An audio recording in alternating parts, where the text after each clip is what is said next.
Some say he's a technical whiz. Some say he was born in Cornwall. While some say he's on a journey. It's The Journey. And here's your host, David Hackett.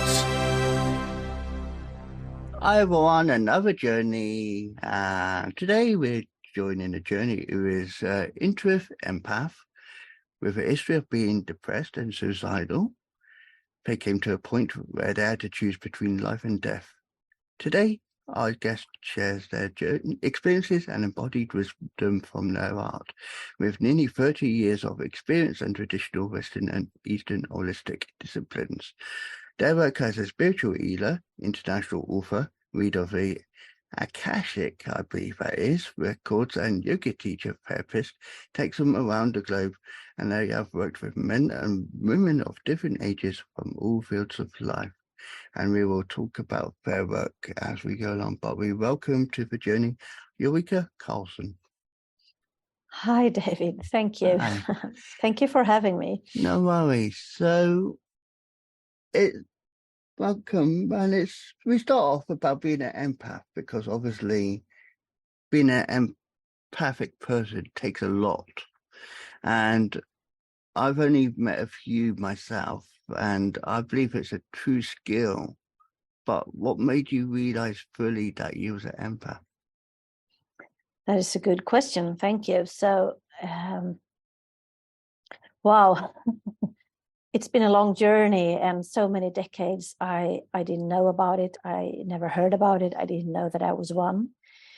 But over my own sort of rehabilitation, coming back into more alignment after my depression and being suicidal and burnt out. So when I came back more to my heart, and after a lot of, clearings and transformations, transmutations, facing all my fears, etc., one day I saw a link on I think it was Facebook, and I followed the link because it resonated with me, and I ended up reading about empaths. And empaths are not quite the same as highly sensitive person, because I'm both a highly sensitive person, but I'm also an empath. And highly sensitive person or people are feeling empathy for others. As an empath, you feel what everybody else is feeling. So it's like you are this huge antenna that is sort of receiving all kinds of transmissions every day, 24/7.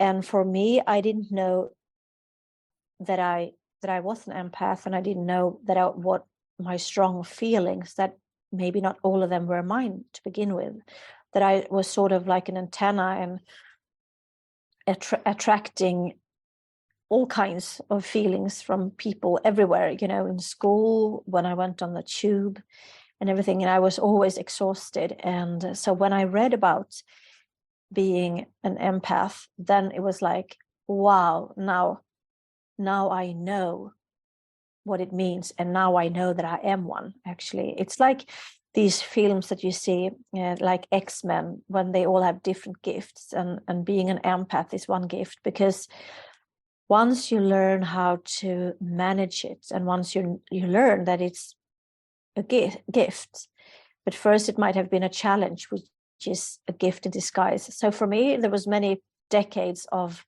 challenges facing, the world and the way the world is today, before I realized that I don't have the filters like most people have, like everything is just coming straight to me. So I really need to sort of choose and manage my energy according to where I am and who I'm spending time with. Because I can imagine, you said about having no filter, it is like loads of things running or coming straight at you at such a speed that is so powerful, and you can't control half the time. I assume, I know maybe nowadays it is easier to understand and you can control it more, but back in the early days, it was like, boom, and you couldn't stop it. Exactly. And also I'm from Sweden, so where we don't show strong emotions. I think UK also is that kind of country that we are keeping it suppressed, or in the illusion that we are controlling. We are not supposed to feel too much. We're not supposed to be too happy, too successful, too sad, too angry, etc. So all these strong emotions are suppressed and stored within the body. So when I was younger, I also blamed myself a lot. I always felt like I didn't belong here, and I wanted to go home to my sort of home planet, my home star. And so I had to really adapt more than most people to this society that I'm living in, to be very conform and to be very adaptive. And it takes a lot of energy to suppress all kinds of strong emotions, whether it's joy, happiness, or if you're sad or angry. So it takes a lot of emotions to keep the emotions suppressed. So I was always so tired and exhausted, and I never knew why until I came across this link, which really resonated with me. So talking, and I don't want to upset you and trigger in any way, but depression and wanting to commit suicide, was that a point where things happened all at once in your life, or was it just things that accumulated? It was accumulating for sure. As I was just telling you, that I, for a very, very, very long time, suppressed my strong feelings. Whatever that I felt was very strong and intense, and I suppressed it, and I learned to adapt, and I learned different strategies to be the good girl, to be the clown, to be the pretty one, playing like all these different sort of parts almost. So it was accumulating. And then, like, when you're suppressing the essence of yourself for a very long time, obviously it comes, it affects you multidimensional, as we are multidimensional beings. So it affected me physically, emotionally, spiritually, etc. So from a very early age, I developed sleeping disorders, and I developed panic attacks, and many, many different and weird symptoms of stress. And I was just, pressing it all in, suppressing, holding back. I was, the less I slept, the more I pushed myself, the worse I felt, the harder I pressed and pushed myself into different situations. So I was continuously, sort of crossing my own borders and my own boundaries. And I was just depleted all the time. And so I'm sharing about this journey in my book, 2:47 a.m., The Journey Home to My Heart, where I'm describing in a very raw and authentic way, being depressed and suicidal, and how I needed to face these fears and suppressed emotions and unresolved traumas within me, so I could come back to being more alive and coming back into my heart instead of just being in the headspace. So this book, this journey home to my heart, is like a trampoline for others, where they can use my inner wounds and my traumas and darkness to dive into their own and to transform them. Because the more we are willing to discover, explore, and transmute our inner darkness, our unconscious programs, the more we have access to light and consciousness. So the more of the dark unconscious programs that I'm, willing to face or transform, the more access I have to my light, to my gifts, to my consciousness. So it's all really a matter of, it's always an inside job. Yeah, because I know from my personal self, I've been in very dark places, and I admit I still am in certain dark places because it's the way it's been.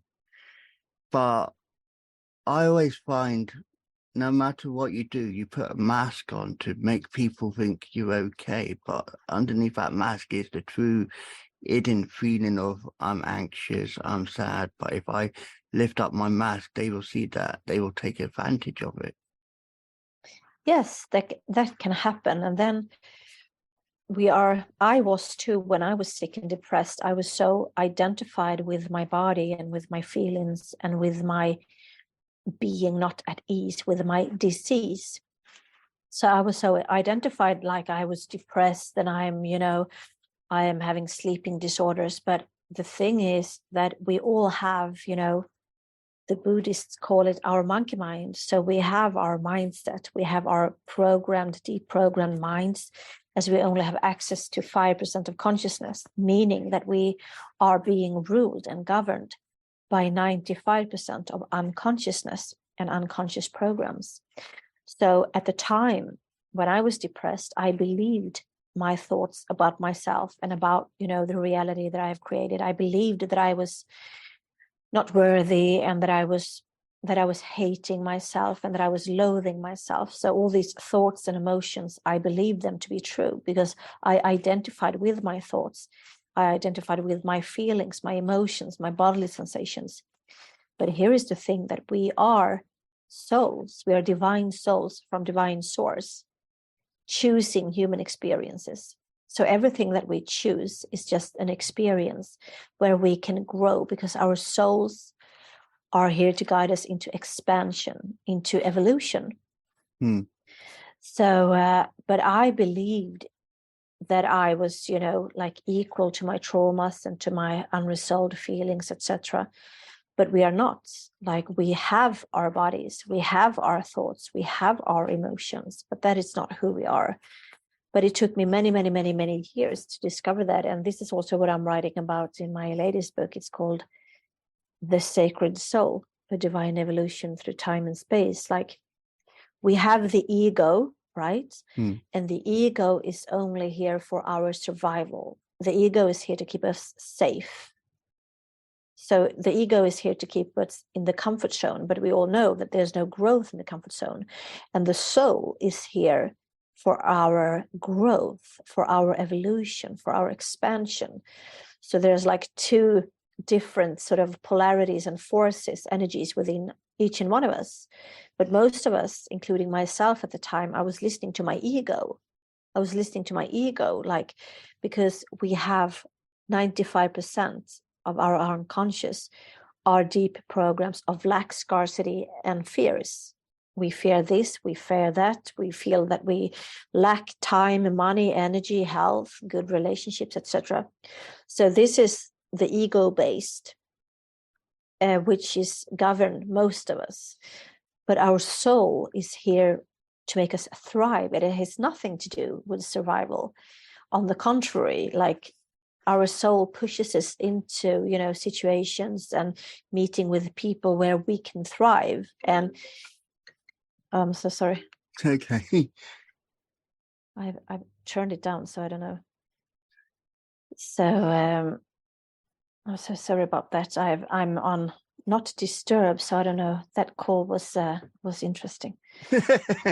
Yeah.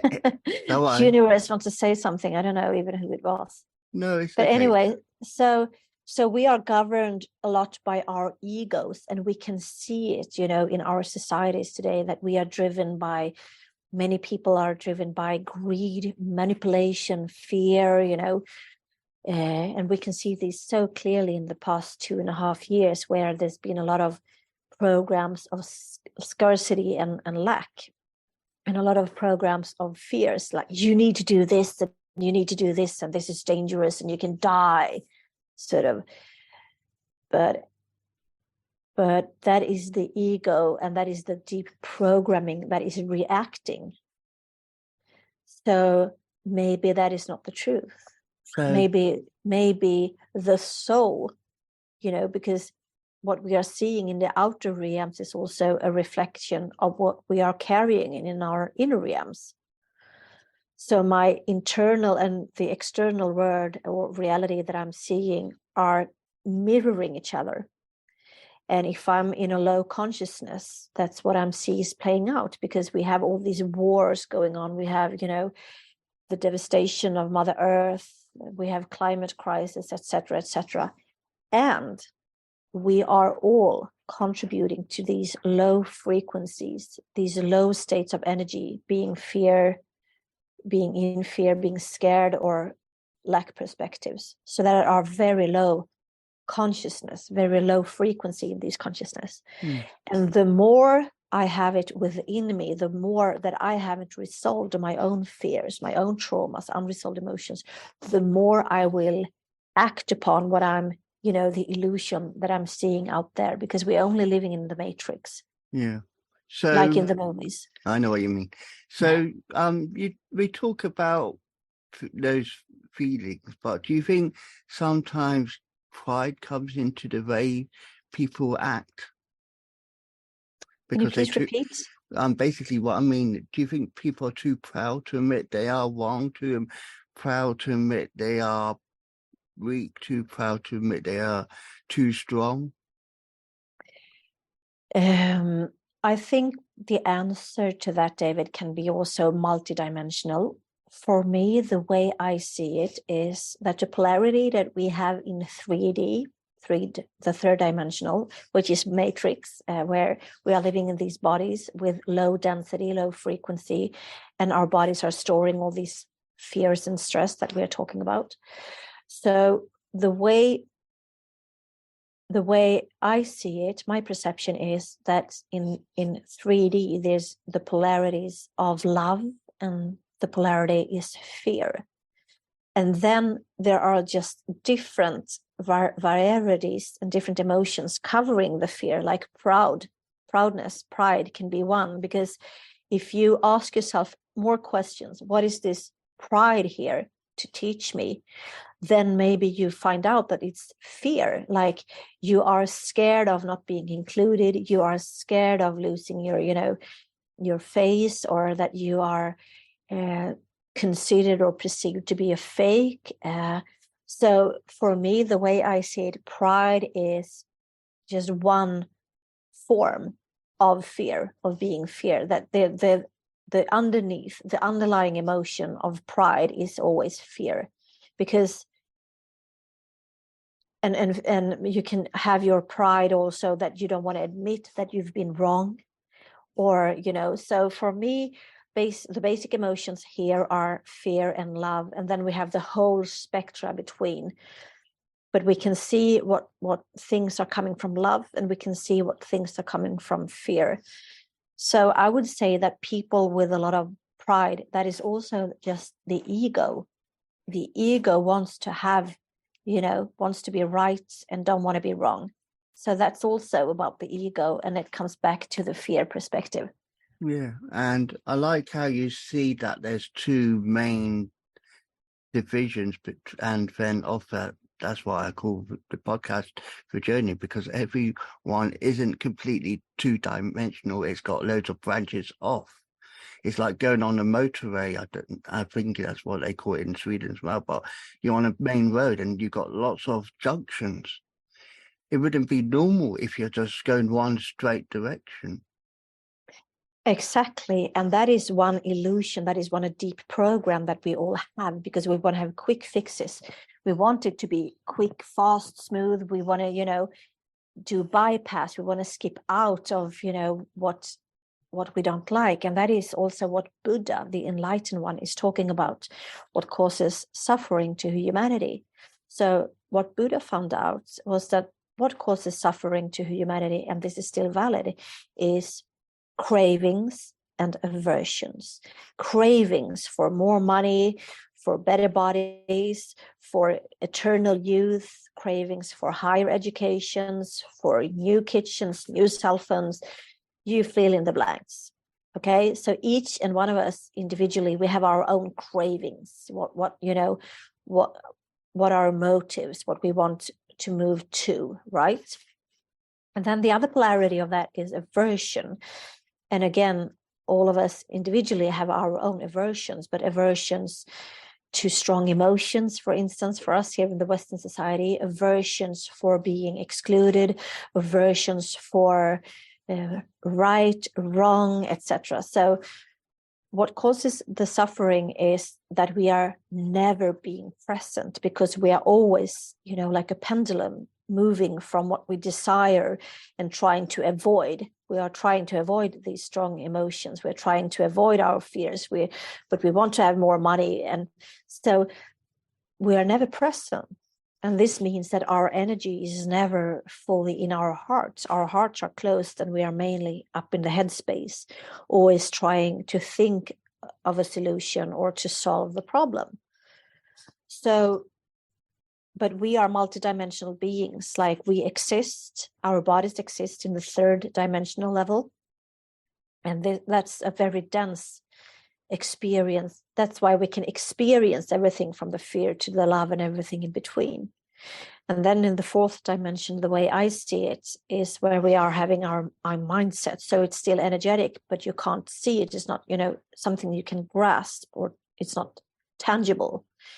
And then from the fifth dimension and above, which I'm writing about here, from the fifth to the 10th dimension and above, that is the soul's dimension. And in the soul's dimension, there is only love. There is no comparison. There's no judgment. There's no competition. There's only love. And we individually and collectively, we have been in the divine essences and energies of the soul when we came here, when we first reincarnated here on earth. But we fell in our frequency due to our negative choices. We fell in frequency due to greed, power over others, manipulation, etc. So these low frequencies, many people started to kill each other because they wanted more land, wanted more money, or whatever. And we all carry these within our memories, in our cells, in our DNA. And my book called Holy Fuck and Sacred Water, the secret I love that connections to title. everything. Yeah, thank you. So do we. So this book is like a universal truth where everything is stored within our own water, because we know that we consist of more than 75% of water, right? So the water within us is carrying these 95% of our unconscious programs. And our DNA is so polluted by the way we live in the Western societies, our mindset, our stressful lives, our cravings for more money, for higher educations, etc. So we are so polluted on a cellular level. So this is also the energy that each and one of us individually are bringing to the collective consciousness. So that is why it's so important to connect yourself to higher frequencies, to the dimensions of the soul. So that's why each and one of us today also are contributing to the mess that we see that is going on in the world today. It is my inner wounds and my unhealed wounds or darkness or unhealed emotions that I'm unconsciously transmitting, like a radio station. We are all being radio stations. So we are all transmitting it. And then so we see the result in the collective consciousness with all these wars, the corona, the separation between you and them. You took the jab, we did not. You are included, you are not. And you can see it also, it's just a repetition of our human behavior throughout history, like gender, race, the color of the skin, religion. So it's like our egos, we have not learned anything from thousands of years because we are still governed by these 95% of deep programming, where we have the programs of fears and lacks. So we haven't learned anything, right? So that's why each and one of us are so important for us to clear out on a cellular level, to clear out the emotions, the traumas, whatever that it is that you and I are carrying. And like I also do karma clearing in the Akashic records. So that's why we can align ourselves back into who we are on the soul level and to walk the path of our soul's mission individually. And then I'm transmitting, I'm sending from another frequency. I am transmitting on a higher frequency. So this is also how we can change the world, like one soul at a time. But it takes radical responsibility for each and one of us to move inwards, because the more I want to expand, the more I need to go within. The higher I want to reach, the deeper I want to go.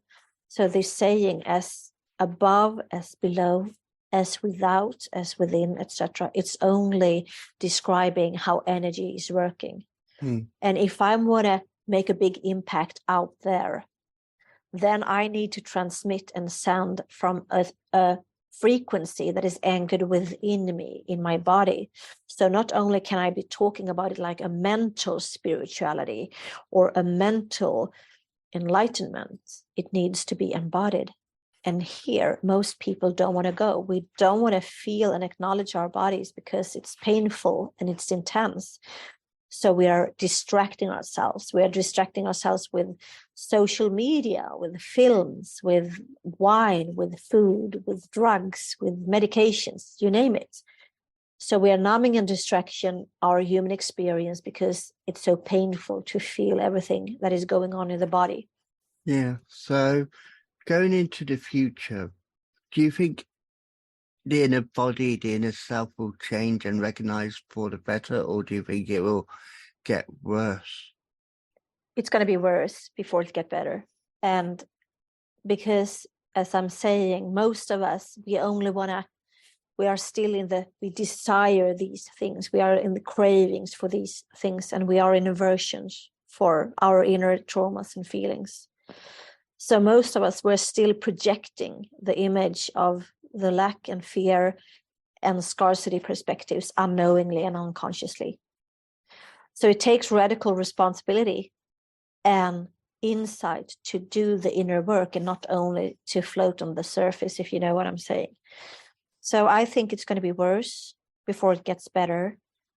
But each individual and each individual's frequency is counting into the collective consciousness. So that's good, interesting facts. Now you showed all three of your books, which I love, all titles, and if I can, I'll probably get all of them. But for anyone watching, listening, where can they get them and what they are called?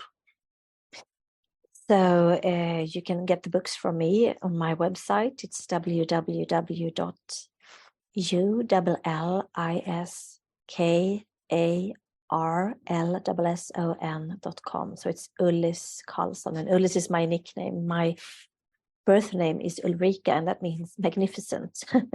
So my journey home to my heart has been to claim being magnificent without comparing or being, in competition of anybody else, because we are all, unique, divine souls originated from divine source, but we have forgotten about it. So I'm here to remind you on who you are on the soul level. So it's ulliskarlsson.com.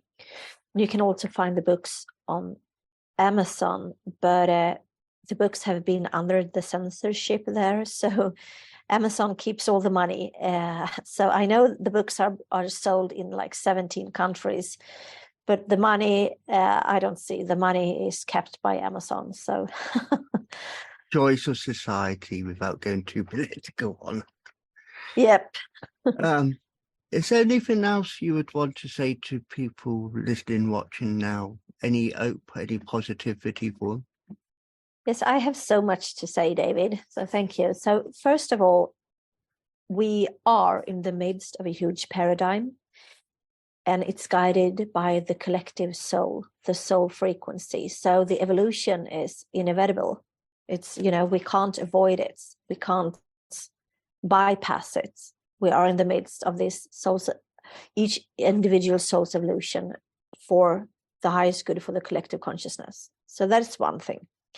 The second thing is that if you find yourself like in a dark space, that's actually a good thing. You can think of it like you are a seed that has been planted, so you can blossom and thrive into something new.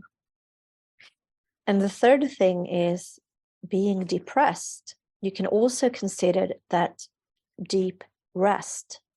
It's a deep rest for body, mind, and soul. So not only that you're depressed, it's a necessary deep rest for you to clear out all the inner shit and the karma that is no longer serving you. And 4, when I was being suicidal and depressed, I was listening to Oprah Winfrey, and there was a guest. I can't remember who it was. I can't remember what was said. But there was one thing that resonated with me that day that made me not to commit suicide. So that's why I love to be on podcasts like this, because if you're listening, probably there's something in this frequency that you need to hear right now. And if there's something in the things that I've been talking about, and even if it's just like one sentence or one word, then I have paid back my karma and the circle is closed. So it's like ripple effects. We are all, like paying it forward. Everything that we do, consciously or unconsciously, everything that we do from lack or scarcity or fear perspective, or everything that we do from love, has ripple effects. So happiness and health and everything that you're dreaming of is always an inside job. Yeah. We can take other people to guide us through, or, to hold our hands. But it's always an inside job to clear out your own inner shit. I understand that. And that's why you called that book with title, I assume you did, because... Exactly. Ulrika, it has been a pleasure interviewing you today. I hope it does resonate with everyone where we have been talking about, because it's not just about the top layers, about unpeeling those layers. And I hope it helps people for the future. Exactly. Like we are all the onions that we are peeling on. So our souls are here for constant evolution, that we are always becoming the better versions of ourselves, while the ego's like, no, hold on, you're stuck, stay here, this is good and safe. And so, but the souls are in a higher frequency, and this is where we are going individually and collectively. And I also want to say, David, that if you want to have me back on another call and we can, dive even deeper, because we were only talking for like 30 minutes. Yeah. And so I think we can do that. It'd be good. We can do it later on. And in some podcasts, I'm on like 8 times really to share my acquired wisdom through my own journey, which I'm sharing in 2:47 a.m. Okay, but that'd be good. I'll enjoy that a lot. Yeah. So thank you, David, for having me, and thank you who's tuning in and listening to this podcast. Thank you.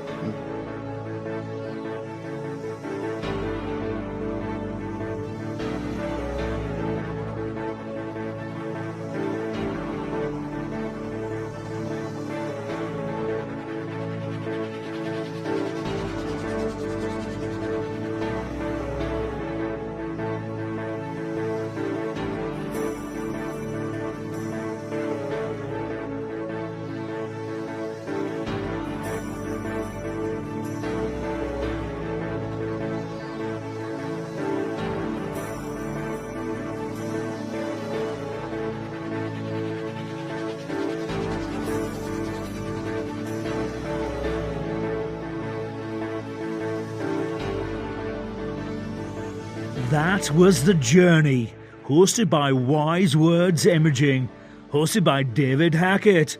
Be sure to like, subscribe and listen to another journey coming soon.